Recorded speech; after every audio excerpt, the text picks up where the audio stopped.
In the heart of Central Asia, a ruler of insatiable ambition plotted his course. His name was Timur, known in the west as Tamerlane.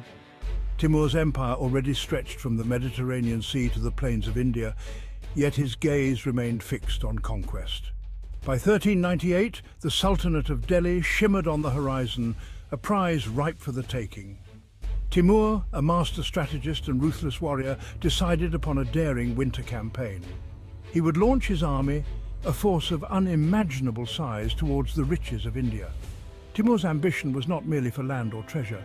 He saw himself as the scourge of God, a restorer of the Mongol Empire. The Delhi Sultanate, weakened by internal strife, presented an irresistible target. Timur, a devout Muslim, also saw an opportunity to spread Islam and punish what he perceived as the laxity of the Delhi Sultanate's rulers. This potent cocktail of ambition, religious zeal and military calculation fueled Timur's epic march towards Delhi. The city of Samarkand, Timur's magnificent capital, became a whirlwind of activity. From all corners of his vast empire, soldiers converged. 90,000 strong, a force rarely seen in the annals of history, they assembled. This was a diverse horde. Mongol horsemen, hardened by the steppes, rode alongside Turkic cavalrymen. Infantry from Persia marched with engineers from Syria. Each contingent brought its own unique skills to the army, creating a formidable force. Timur, a meticulous planner, ensured his army was equipped for the arduous journey ahead. Supply lines were meticulously organized. Thousands of horses, camels and oxen were gathered, laden with provisions to sustain the army across the thousands of miles ahead. Siege engines, capable of shattering the strongest fortifications, were painstakingly disassembled and loaded onto massive carts. Timur's ambition was matched only by his meticulous preparation. The Hindu Kush, a formidable mountain range that has tested the mettle of armies for centuries, stood between Timur and his goal. In late autumn of 1398, the army began its ascent. The air grew thin and icy winds howled through the passes. The terrain, a treacherous landscape of jagged peaks and narrow defiles, proved a formidable adversary. Heavy snows began to fall, blanketing the passes and slowing the army's progress to a crawl. For soldiers accustomed to the steppes and deserts of Central Asia, the bitter cold and treacherous footing came as a shock. Many succumbed to the cold, their bodies left behind, swallowed by the snowdrifts. Pack animals laden with supplies lost their footing and tumbled into ravines. Yet Timur, undeterred, pressed his army onward. He knew that delay could be as dangerous as the mountains themselves. The crossing of the Hindu Kush took a heavy toll on Timur's forces. Horses, essential for the army's mobility, perished by the thousands. The lack of adequate grazing and the unforgiving terrain proved too much for the animals. The loss of horses slowed the army's advance. It also hampered its ability to forage for supplies, putting further strain on the already stretched logistical chain. The once imposing force that set out from Samarkand emerged from the mountains a shadow of its former self. The soldiers, weakened by hunger and exhaustion, were prime targets for disease. Dysentery and fever swept through the ranks, claiming more lives than any battle. The crossing of the Hindu Kush served as a brutal reminder of the power of nature, even in the face of a seemingly unstoppable army. Section 5. Into the Punjab, a land of rivers. Emerging from the mountains, Timur's army found itself in the fertile plains of the Punjab, but the respite was short-lived. This region, crisscrossed by powerful rivers, presented its own set of challenges. The army, already depleted, now faced the daunting task of crossing swollen rivers like the Indus and the Jhelum. The lack of adequate boats and the swift currents made each crossing a logistical nightmare. Timur, however, was a master of adaptation. He ordered his engineers to construct bridges and rafts. Local boats were commandeered, and the army, with its usual efficiency, resumed its advance. The Punjab, with its abundance of supplies, offered a chance for Timur's army to recover. However, the challenges of the Hindu Kush had taken their toll, and the shadow of the Delhi Sultanate loomed ever closer. Section 6. The Shadow of the Sultanate. As Timur's army marched deeper into the Sultanate of Delhi, news of its approach preceded it. The Sultan, Mahmud Tughlaq, a ruler more renowned for his eccentricities than his military prowess, was finally roused to action. He scrambled to assemble an army capable of facing Timur's fearsome horde. Panic gripped the Sultanate. Tales of Timur's brutality and the might of his army spread like wildfire. The Sultanate of Delhi, already weakened by internal strife and rebellion, was ill-prepared for a foe like Timur. Its army, though large, was poorly trained and lacking in discipline. The Sultan, known for his capricious nature, inspired little confidence in his troops. Timur, with his keen strategic mind, recognized the Sultanate's weakness. He exploited it ruthlessly, launching a series of devastating raids that sowed terror and further demoralized the enemy. Section 7. The Terror of War Elephants. One sight filled Timur's soldiers with dread: the war elephants of the Delhi Sultanate. These colossal beasts, clad in armor and bearing spiked towers on their backs, were a fearsome weapon. Unfamiliar with such creatures, many of Timur's soldiers, particularly his horses, were terrified by the sight and smell of the elephants. This fear threatened to disrupt the discipline of his army.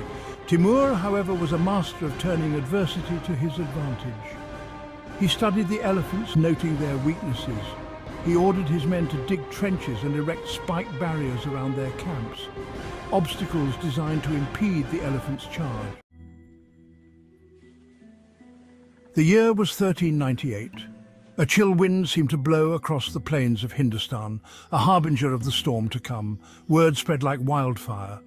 Timur, the fearsome warlord from Samarkand, was on the move. His reputation preceded him. Tales of his ruthlessness, his military genius, and his insatiable ambition had reached the ears of even the humblest peasant. Now, he set his sights on Delhi, the jewel of the Delhi Sultanate, a prize worthy of Timur's ambition. Sultan Nasir-ud-Din Mahmud Shah Tughlaq, the ruler of Delhi, seemed like a ruler in name only. His authority was weak, his nobles were fractious, and his grip on power was tenuous at best. He seemed ill-prepared for the challenge posed by Timur. The Sultan hastily assembled his forces, a mix of cavalry, infantry, and war elephants.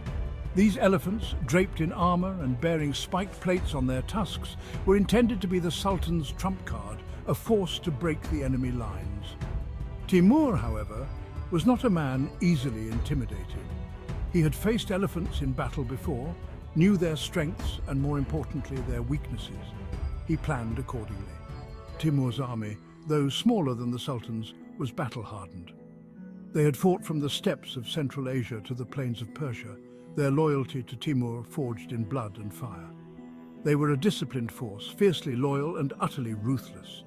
They were the perfect instrument for Timur's will. As Timur's forces drew closer to Delhi, the air crackled with tension. Scouts brought word of the Sultan's army, arrayed for battle. The stage was set for a confrontation that would decide the fate of Delhi.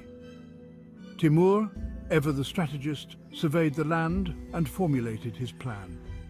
He would use the Sultan's greatest strength, his elephants, against him, unleashing a wave of terror that would break the enemy's resolve and pave the way for his triumph. Timur's army, a disciplined force of horsemen and foot soldiers, moved with the precision of a well-oiled machine. At their head rode Timur himself, his eyes narrowed, his face a mask of grim determination. He surveyed the terrain ahead, his mind already working out the intricacies of the coming battle. He had a plan as cunning as it was ruthless. Knowing the Sultan's reliance on war elephants, Timur had prepared a terrifying surprise. He ordered his men to gather brushwood and dry grass, piling them high on the backs of hundreds of camels. These camels, transformed into living firebombs, would be his secret weapon, their fiery cargo unleashed at the crucial moment to sow chaos in the enemy ranks. The air grew thick with smoke as Timur's men set fire to the brushwood. The camels, their burdens transformed into blazing pyres, were driven towards the Sultan's lines. The sight was terrifying, a river of fire rushing towards the heart of the enemy army. The ground trembled beneath the hooves of the charging camels, their howls of pain mingling with the roar of the flames. Panic spread through the ranks of the Sultan's army as the wall of fire approached. Soldiers, their eyes wide with fear, watched as the flames drew closer, the heat scorching their faces. The air filled with the acrid stench of burning hair and flesh as the camels, their mission complete, collapsed in smouldering heaps. The Sultan's war elephants, those mighty beasts that were supposed to be his unstoppable force, now became instruments of his undoing. The sight of the approaching flames, the smell of burning, the terrified cries of their handlers, all combined to send them into a frenzy. They trumpeted in fear, their massive bodies shaking, their eyes wild with panic. Instead of charging into the enemy ranks, the elephants turned and bolted. They stampeded through the Sultan's own army, crushing everything in their path. Soldiers caught off guard were trampled underfoot, their screams swallowed by the cacophony of noise and chaos. The Sultan's carefully arrayed ranks dissolved into a panicked mob. Soldiers, desperate to escape the rampaging elephants, threw down their weapons and ran. The ground was littered with the bodies of the dead and dying, crushed beneath the weight of the very beasts that were supposed to protect them.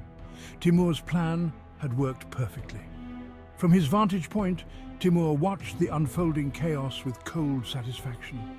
The Sultan's army, its ranks shattered, its morale broken, was ripe for the taking. He raised his hand, a signal to his waiting warriors. The time had come to unleash the full fury of his army upon the enemy. Despite the chaos engulfing his army, Sultan Mahmud Shah Tughlaq was not one to surrender easily. He rallied his remaining troops, his voice hoarse with desperation, urging them to stand their ground against the advancing enemy. He knew the fate that awaited Delhi if Timur's forces were victorious, and he was determined to fight to the bitter end. The Sultan's loyal bodyguard, a contingent of Rajput warriors renowned for their courage and fighting prowess, formed a protective ring around their leader. They fought with the fury of cornered tigers, their swords flashing in the sunlight as they cut down any of Timur's soldiers who dared to come within their reach.